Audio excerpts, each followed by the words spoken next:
¿Cómo son las elecciones presidenciales en Estados Unidos?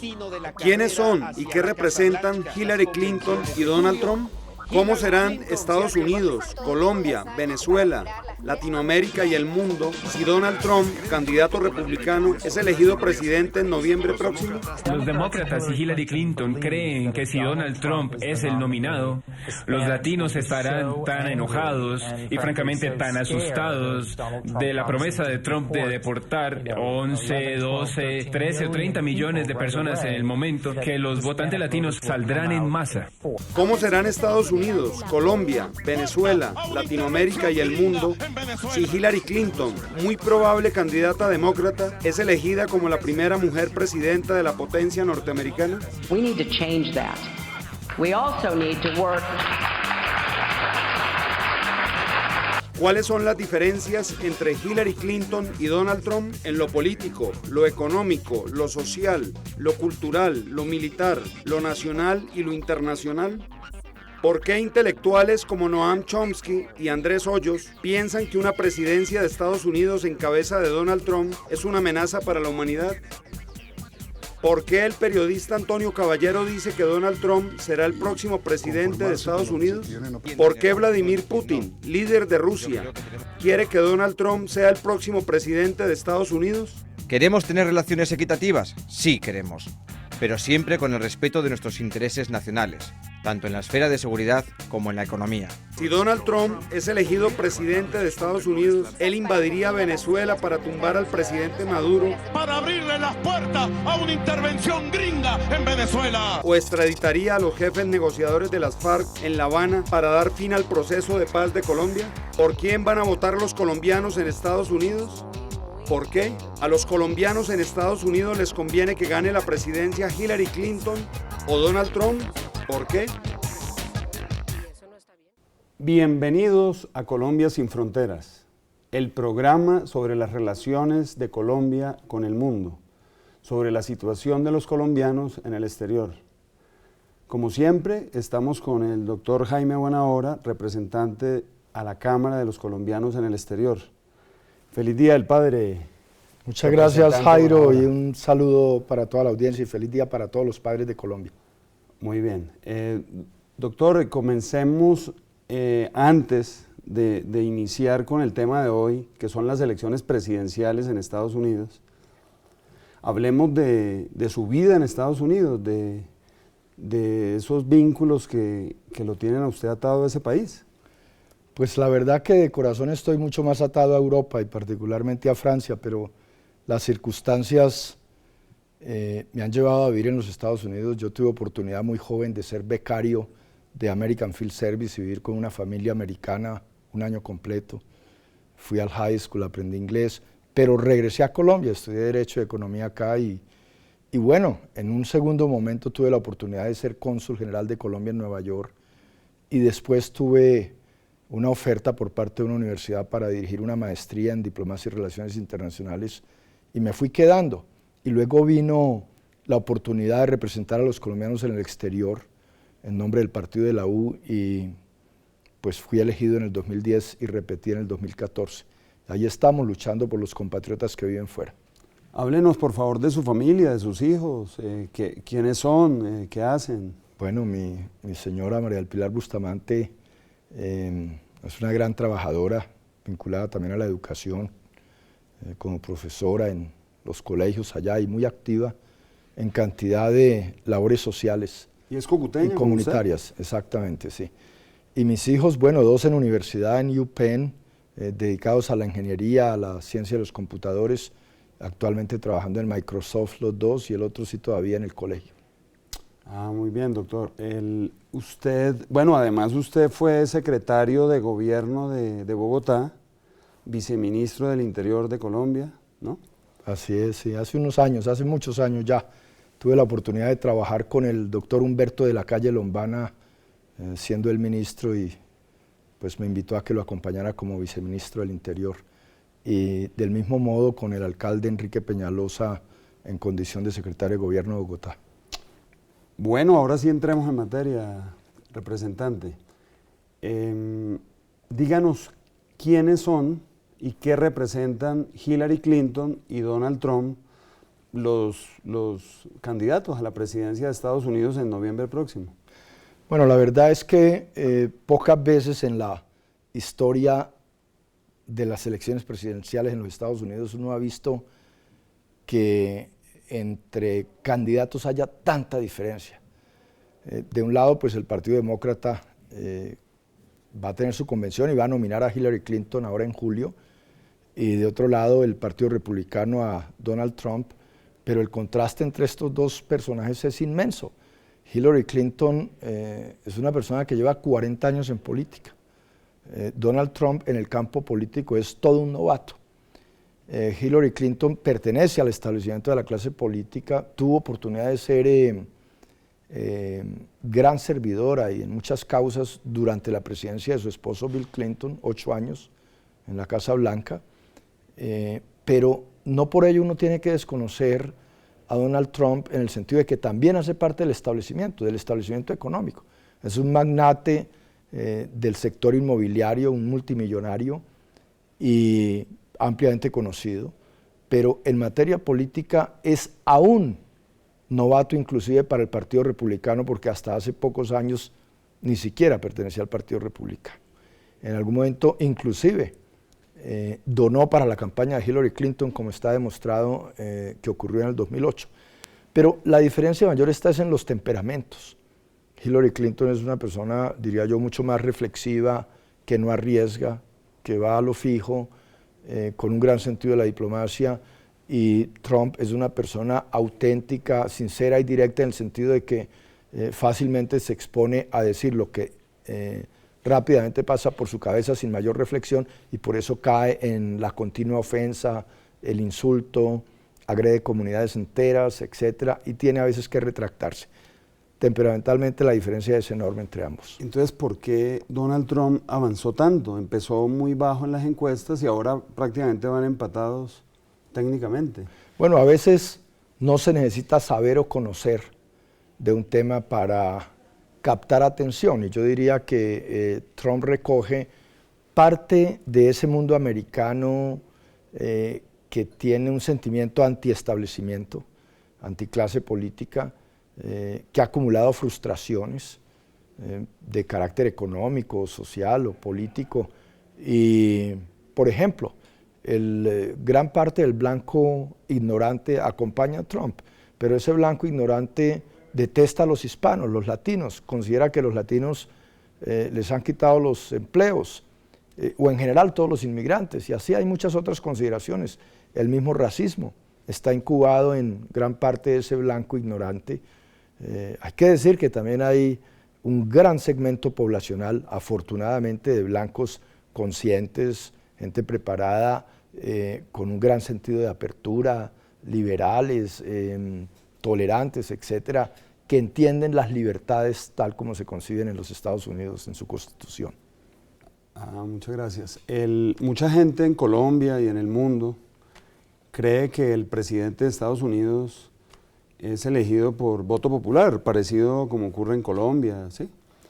Pero Hillary Clinton y Donald Trump, ¿cómo llegaron hasta esta instancia? O sea, ¿cómo es el proceso electoral en Estados Unidos?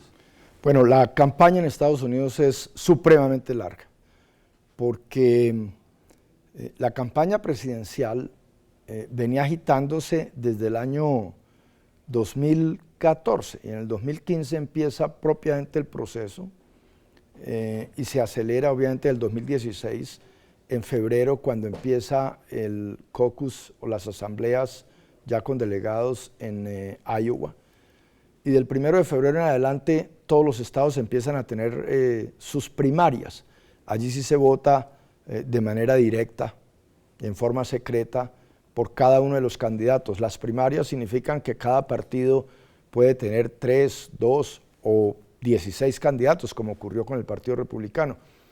Y después de Iowa es New Hampshire, luego Nevada, Carolina del Sur, y después viene algo que es interesantísimo porque sí permite ver para dónde va la campaña, es lo que llaman el supermartes, que se dio el 1 de marzo, como quiera que en 14 estados hubo elecciones, y eso sí ya muestra o permite dilucidar las tendencias reales. Entonces, Trump llega a la posición que llega porque va derrotando a los otros 14 candidatos republicanos. Hay que recordar que hubo candidatos en ejercicio de gobernación, hubo también candidatos en ejercicio de senaturía. Por ejemplo, los senadores Marco Rubio y Ted Cruz participaron en la campaña y llegaron bastante lejos.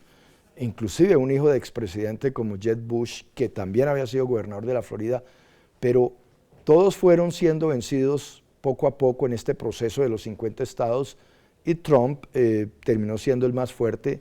Tal vez quien más le resistió fue Ted Cruz, pero finalmente será nominado por el Partido Republicano. Así haya una gran oposición dentro del mismo Partido Republicano a su nombre. Quiero decir, por ejemplo, que Mitt Romney, que fue candidato a la presidencia en el periodo pasado, no va a apoyar a Trump. Tampoco los dos expresidentes, Bush padre y Bush hijo. Y así, mucha gente, de manera que hay una situación crítica en el partido. Y del lado demócrata, pues la mayor controversia ha sido de carácter ideológico, y esto ha enriquecido mucho la campaña porque, a diferencia del espacio republicano en donde hubo mucha ofensa e insulto, en el Partido Demócrata sí hubo una gran discusión ideológica gracias a la presencia de Bernie Sanders, senador de Vermont, que con una visión bastante socialista para la vida estadounidense, pues hizo pensar a todos los norteamericanos sobre salud, educación, el modelo bancario que tienen, el crédito, etcétera, etcétera, y obviamente sacudió todo el staff de Hillary Clinton, y creo que esto benefició al Partido Demócrata. Sin embargo, está apretadísima la campaña. Muy bien, ahora entremos, antes de ir al primer corte de mensajes institucionales, seguiremos hablando sobre las diferencias en los diferentes temas entre Hillary Clinton y Donald Trump. Lo económico, lo social, lo político, lo cultural, lo militar, lo nacional, lo internacional. Muy bien. Ya volvemos.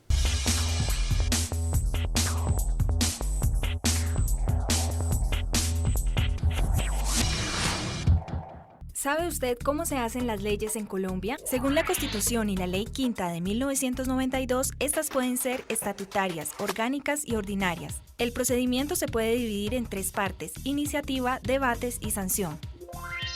¿Quiénes pueden presentarlas? Cualquier congresista, algunos altos funcionarios del Estado y los ciudadanos a través de la iniciativa popular. Después de presentado el proyecto de ley, este debe superar 4 debates en el Congreso. Estos debates inician en una de las comisiones de acuerdo a la temática del proyecto de ley. Luego pasa a ser debatido y votado en la plenaria de la respectiva Cámara. Posteriormente, el procedimiento de debate se repite en la otra Cámara. Al ser aprobado en los 4 debates, el proyecto de ley debe ser sancionado por el presidente para que entre en vigencia y se convierta en ley de la República. Encuentra más información en nuestro portal web.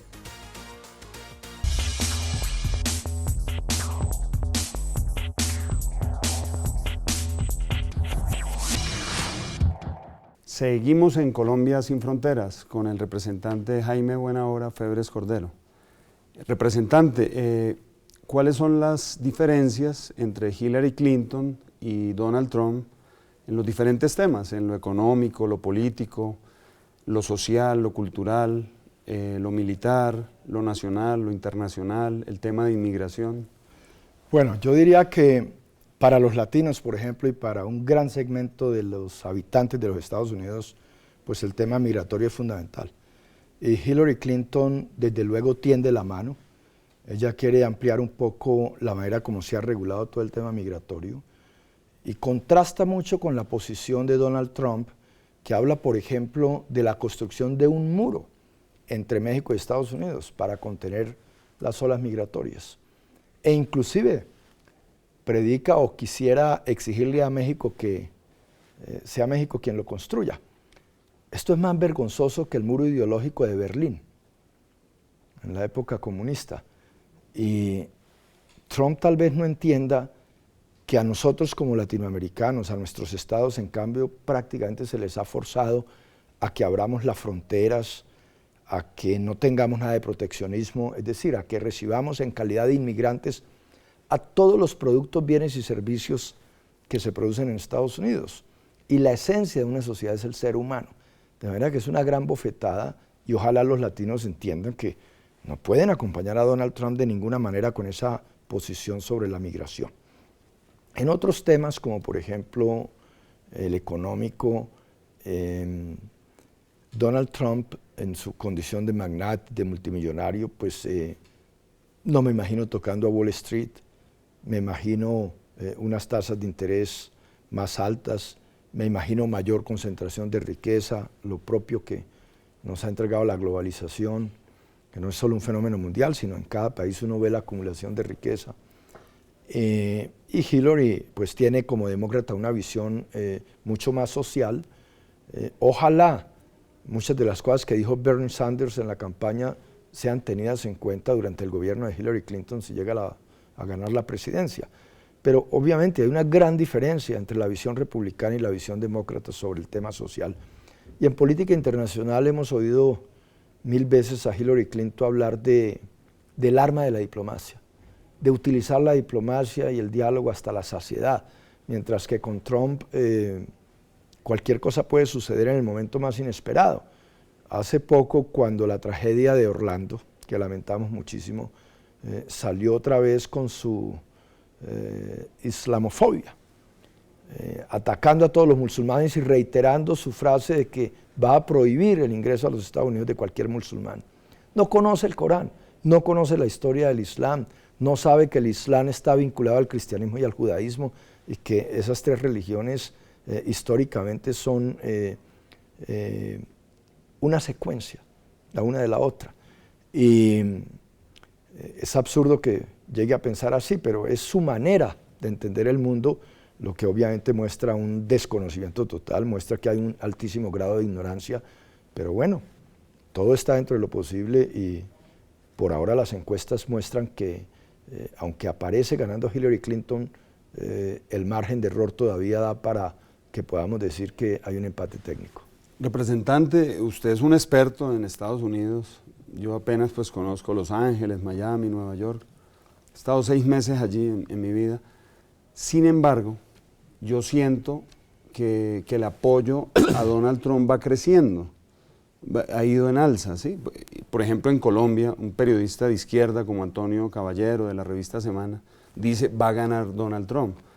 ¿Usted no le ve nada bueno a Donald Trump? Por ejemplo, él ha planteado una política proteccionista, de economía proteccionista, nacionalista, diciendo que él va a clavar en impuestos a la producción china para que Estados Unidos vuelva a hacer cosas, porque es que Estados Unidos en las últimas décadas se dedicó fue a la especulación financiera de alguna manera, es como el reinado de Wall Street, ¿no? Hillary Clinton representa un poco más, ¿no?, a Wall Street, y Donald Trump no sería como ese político proteccionista, nacionalista, que ponga a producir de nuevo a los Estados Unidos. Bueno, miren, primero en relación con el artículo de Antonio Caballero, yo diría que afortunadamente lo escribió, porque es llevarnos a una reflexión. Eso no quiere decir que él esté queriendo que sea Trump, está diciendo es que existe la posibilidad y que cree que de pronto sí puede ganar. No creo que ocurra, creo que el pueblo estadounidense al fin y al cabo es un pueblo racional, bastante reflexivo, que sabe que si bien Trump encarna algún descontento, de todas maneras entiende el peligro que significa. Y yo diría que el proteccionismo, revivirlo cuando al propio tiempo los Estados Unidos lideran el proceso económico de la globalización alrededor del mundo, pues muestra unas facetas bastante contradictorias, porque usted no puede decirle a todos los países, abran su frontera, o sea, nada de proteccionismo ustedes, pero yo sí me voy a cerrar, para que ahora las camisas no se hagan en Honduras o en la China o en República Dominicana, sino acá, y así le doy trabajo a mi gente. Eso no es tan fácil ni tan sencillo, y obviamente tratar hacia la China es provocar. Los chinos tienen una gran ventaja sobre los occidentales porque en la filosofía budista el consumo prácticamente no existe. Nosotros, a pesar de que el cristianismo tiene una dosis de entrega, de que ojalá pudiéramos vivir como Jesús, el mundo cristiano fue el que desarrolló el capitalismo, y ese capitalismo enfermizo en su visión de consumo fueron los europeos, todos cristianos, sin que importe la diferenciación entre católicos y protestantes. Entonces, no, la China tiene otra visión, la China sabe que nosotros somos consumistas, aprendieron a hacer de todo, copiaron muchas cosas, adquirieron el know-how, el saber, y por eso son la segunda potencia económica del mundo, con la gran habilidad de prestarle cualquier cantidad de dinero a los Estados Unidos. De manera que hablar así, pues es para engañar tontos. Populismo. Yo creo que en la práctica estas fórmulas son muy difíciles de llevar, pero ese es el miedo que encarna Trump, es la ignorancia, la provocación, hablar sin conocimiento profundo de un tema, y desde luego la economía mundial dominada por los Estados Unidos pues amerita una profunda reflexión, pero la China es un país muy serio, con asiento en el Consejo de Seguridad de las Naciones Unidas y con la mayor población del mundo, y hoy con vínculos comerciales a lo largo y ancho del planeta. Muy bien, doctor. Noam Chomsky, uno de los intelectuales más importantes de Estados Unidos, ha dicho que si Donald Trump llega a ser elegido presidente de Estados Unidos, la humanidad entera está en peligro. Inclusive habla de que podría desaparecer la humanidad. Pero antes de hablar sobre esto, vamos al segundo corte de mensajes institucionales. Ya volvemos en Colombia sin fronteras.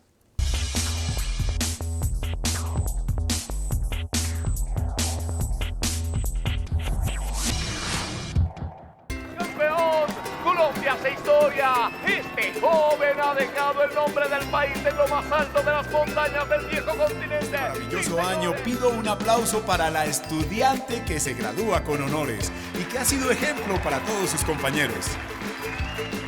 Buenos días, mi nombre es María José Rocha y hoy voy a ser su piloto. Disfruten del viaje. Y en otras noticias, emprendedores colombianos son el ejemplo de millones de jóvenes en toda Latinoamérica. Mientras los alimentas, asegura su futuro. La leche materna y una alimentación adecuada favorecen el desarrollo integral de los niños y niñas colombianos. Que la nutrición y tu amor estén siempre con ellos. Un mensaje de la estrategia de Cero a Siempre.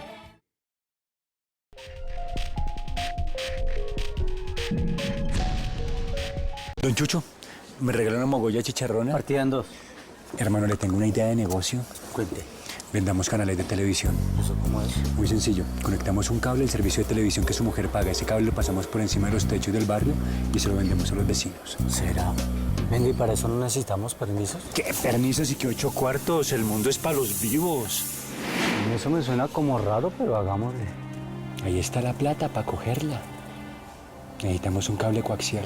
Eso es de Prestar el servicio de televisión sin permiso es un delito y lo puede llevar a la cárcel. Piénselo, no vale la pena.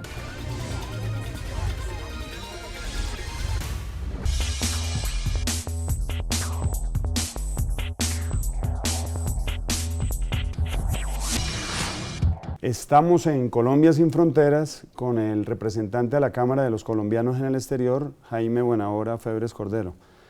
Representante, Noam Chomsky, uno de los intelectuales más importantes de Estados Unidos, ha dicho que la presidencia eventual de Donald Trump sería una amenaza para la existencia de la humanidad. ¿Usted qué piensa sobre esto?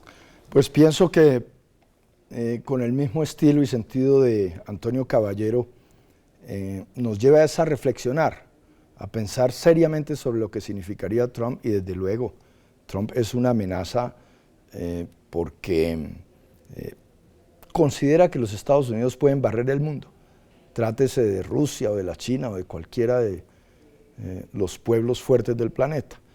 Y así no se puede, o sea, eso muestra su espíritu antidemocrático y eso muestra un aire de superioridad propio del narcisismo que encarna. Y desde luego es un peligro. Noam Chomsky también es un gran crítico de la economía de los Estados Unidos y de la globalización, y es un crítico de las relaciones de Estados Unidos con el mundo entero. Un gran aperturista, una persona entregada al estudio, tal vez el mejor intelectual de los Estados Unidos. Muy bien.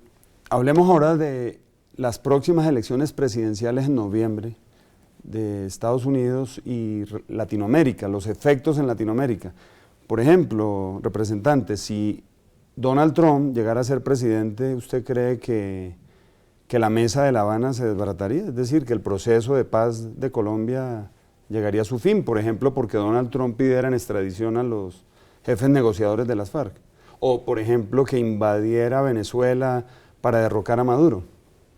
Bueno, ahora que hablamos de elecciones y antes lo pasamos por alto, es muy importante decirle a la opinión pública que en Estados Unidos para las elecciones presidenciales no se da el voto popular directo, porque lo que los ciudadanos eligen en cada estado son un número de delegados, y quien gane, así sea por un voto, recoge todos los delegados de un estado, y no hay una representación proporcional de delegados en ese estado. Entonces hay cierto número, hay una fórmula sumando representantes y senadores, etcétera, y unas fórmulas conciliatorias que da alrededor de 580 y pico delegados, y quien obtenga la mayoría pues es el presidente. En el tema este concreto de América Latina, mire, seguramente Trump cree que puede barrer esto, y que así como se intervino en Haití y en República Dominicana a principios del siglo XX y se quedaron allí 8, 10, 12 años, o se cogieron Panamá, o le quitaron a México la mitad del territorio, seguramente es de esa escuela y cree que es facilísimo y que el mundo no ha cambiado. No, a veces se nos pretende tratar como colonias, y en parte por la dependencia económica tenemos algunos rasgos coloniales frente a Estados Unidos, pero somos también lo suficientemente capaces e independientes para decidir nuestro futuro, y el proceso de paz está muy avanzado. Ojalá se dé, ojalá tengamos un plebiscito en septiembre, y desde luego preparémonos para construir una visión económica que asegure desarrollo, que asegure empleo, que asegure progreso en este país. Y del lado venezolano, pues uno ya ve el coqueteo alrededor de las posibilidades de una intervención multilateral vía Organización de Estados Americanos con esta declaración de Almagro, y ojalá los venezolanos también puedan tener a cabo su referendo revocatorio, y si es revocado el presidente Maduro, pues tiene que entender que el pueblo ya no quiere que él gobierne, Venezuela se despedazó y hasta luego, que haya otra oportunidad, una segunda oportunidad para los venezolanos después de esta crisis. Pero realmente con Trump cualquier cosa resulta incierta hacia el futuro, porque es instintivo, es impulsivo, y bueno, dar órdenes para después tener que retractarse ponen en pena a un presidente de semejante país, o pondrían en pena a un presidente como Trump o como cualquier otro que actúe en iguales condiciones. Para finalizar, representante, ¿por quién van a votar los colombianos que viven en Estados Unidos? ¿Y a ellos quién les conviene que gane la presidencia? ¿Y bueno, por qué? No tengo la bola de cristal y no puedo adivinar, pero aspiro y espero a que los colombianos en los Estados Unidos acompañen a Hillary Clinton, que sigan la campaña. Estoy seguro que la inmensa mayoría lo ha hecho. Sería interesante estudiar entre los colombianos, como todo, qué porcentaje realmente tiene ciudadanía y tiene capacidad de votar. Muchos, como es mi caso, tenemos residencia y no podemos votar. Entonces, no sé esos porcentajes, pero... ¿Usted no es estadounidense ya? No, soy colombiano y no tengo interés en ser estadounidense. Pero aspiro y espero a que los colombianos y todos los latinos, todos los hispanos, realmente entiendan que ante las actuales circunstancias de la política norteamericana, la mejor fórmula la representa Hillary Clinton, que entre otras cosas, desde el punto de vista de la revolución de las mujeres, pues representa un gran logro, porque por primera vez en la historia de los Estados Unidos, y ella sería la 45ª presidente, una mujer llega a gobernar lo que hoy se reconoce como la mayor potencia del planeta, de manera que es un homenaje a las mujeres el triunfo de Hillary Clinton. Bueno, representante, un feliz Día del Padre nuevamente. Muchas gracias. Muchas gracias y gracias a la audiencia. Hagamos un mundo mejor y una Colombia sin fronteras. Hasta la próxima.